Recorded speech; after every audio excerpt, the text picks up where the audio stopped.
नोएडा का जो DND flyway है, ये दिल्ली और नोएडा को जोड़ने वाला प्रमुख टोल प्लाजा है और यहाँ से लगभग प्रतिदिन की अगर हम बात की जाए तो 2,20,000 वाहन यहाँ से रोज गुजरते हैं।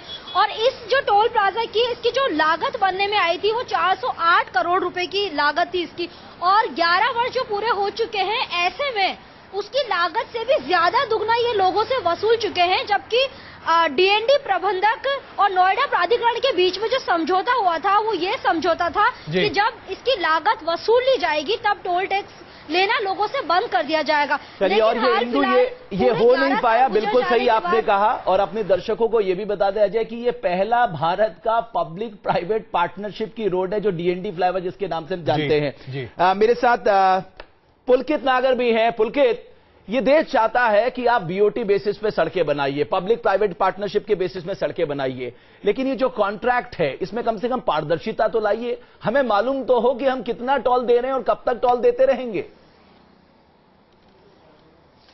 आपने बिल्कुल ठीक कहा, मालूम होना चाहिए कि कितना टोल दे रहे हैं और कब तक देते रहेंगे। लेकिन किसी भी टोल पर ना ये कभी लिखा हुआ मिलेगा कि ये टोल कब तक चलेगा, कितना टोल आपको देना होगा। टोल मालिक पैसे बढ़ा देता है बीच बीच में। मेरे पीछे गुड़गांव टोल आप देख रहे हैं, 21 रुपए का ये टोल है जो थोड़े दिन पहले बनाया गया था।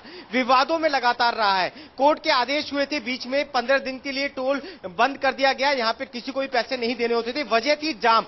अगर मैं आपको ये पूरा टोल दिखाना चाहूं तो 32 लेन का टोल है। आज से 10 साल पहले जब इसका मॉडल तैयार किया गया था तो 150 गाड़ी यहां से गुजरनी की हर घंटे, लेकिन आज करीब 2.5 लाख गाड़ी यहां से हर दिन में गुजरती हैं। पैसे का अनुमान लगा सकते हैं, 21 रुपए हर गाड़ी को यहां पर देने होते हैं। कोर्ट में ये पूरा मामला चल रहा है, कोर्ट के सामने इन्हें सारी चीजें रखनी है और कोर्ट लगातार। और एक तरफ सरकार कह रही है कि बिना निजी निवेश के पुलकित हम सड़कें नहीं बना सकते हैं। अगर हमें इंफ्रास्ट्रक्चर में इन्वेस्टमेंट करना है, हमें प्राइवेट पार्टिसिपेशन चाहिए, लेकिन दूसरी तरफ इसे क्या कहें, जनता इसे बहरहाल लूट मान रही है।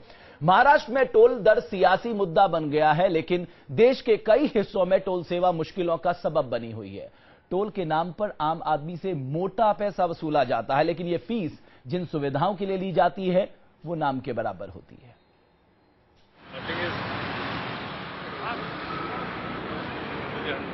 टोल रोड यानी एक ऐसी सड़क जो मुसाफिरों को तेज रफ्तार और सुविधा का वादा करती है और बदले में लेती है शर्त। लेकिन क्या ये टोल वाकई अपने वादों को पूरा करते हैं? इसे जानने के लिए न्यूज नेशन की टीम सबसे पहले पहुंची दिल्ली के पास बने गुड़गांव दिल्ली टोल रोड पर।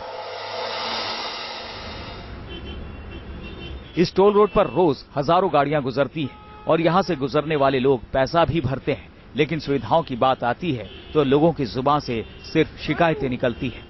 इस समय हम खड़े हैं दिल्ली से गुड़गांव की तरफ जाने वाले टोल पर। यहाँ पर हम मौजूद हैं और जायजा ले रहे हैं कि आखिर यहाँ पर लोगों को किस तरह की परेशानी का सामना करना पड़ा है, या लोग जो यहाँ पर जो फैसिलिटी दी जा रही है उससे संतुष्ट हैं कि नहीं है। लोगों का कहना है कि टोल फीस वसूलने के बावजूद दिल्ली गुड़गांव टोल रोड पर ट्रैफिक की समस्या को मैनेज नहीं किया जाता। यहाँ तकरीबन रोज जाम लग जाता है और दफ्तर आने जाने के वक्त पर यह जाम सैकड़ों मीटर लंबा हो जाता है। इतना ही नहीं, यहाँ से जयपुर की तरफ आगे बढ़ने पर सड़कों की हालत भी कई जगह खस्ता हो चुकी है। बावजूद इसके लोगों से टोल फीस वसूली जाती है, जो टोल रोड की परिभाषा को झुठलाती दिखती है। देख लीजिए, जाम तो हर जगह लगे ही हुए हैं, जाम कवर कर नहीं पा रहे हैं ये लोग। जाम कंटिन्यूसली चलते हैं पैसा लेने के बावजूद भी। दिल्ली गुड़गांव एक्सप्रेसवे पर ही आगे मिलता है मानेसर टोल। यहाँ भी तय पैसा वसूल किया जाता है, लेकिन फीस के बदले जिन सुविधाओं को देना होता है वो यहाँ नदारद दिखती है। इस टोल रोड पर एम्बुलेंस तो दिख जाएंगी, लेकिन इमरजेंसी में किस नंबर पर फोन कर एम्बुलेंस बुलाई जाए, ये टोल रोड पर कहीं कहीं ही दिखता है। गुड़गांव से हम निकल पड़े हैं मानेसर की तरफ और रास्ते में करीब हमने आधे घंटे तक का सफर तय किया है, लेकिन रास्ते में हमने पाया कि कहीं भी किसी भी जगह पर कोई टोल फ्री नंबर नहीं है, कहीं भी किसी तरह का कोई हेल्पलाइन नंबर नहीं दिया गया है। यानी रास्ते में किसी भी व्यक्ति को कोई दिक्कत होती है, कोई मुश्किल होती है, कोई परेशानी होती है तो उन्हें इस तरह की कोई सुविधा नहीं दी गई है, कोई फैसिलिटी नहीं है कि वो हेल्पलाइन नंबर पर फोन करें और फोन करके कोई भी जरूरी एम्बुलेंस या किसी और चीज की अगर जरूरत पड़े तो यहाँ पर मंगा सकें। लोगों के मुताबिक दूसरी टोल रोड्स पर जगह जगह हेल्पलाइन नंबर लिखे होते हैं, लेकिन मानेसर टोल रोड पर ये नंबर सिर्फ कुछ ही जगहों पर नजर आते हैं। Facilities, government should pay attention to, how the toll is working, how the road ahead is working. कुछ भी नहीं है, ना कोई एम्बुलेंस खड़ी होती है, ना उनकी कोई क्रेन खड़ी होती है, कुछ भी नहीं होता। सिर्फ टोल की समस्याएं ही नहीं, बल्कि अनियमितता भी लोगों के लिए मुसीबत का सबब बनी हुई है। इस खास पेशकश में इतना ही। न्यूज नेशन में खबरों का सिलसिला लगातार जारी है।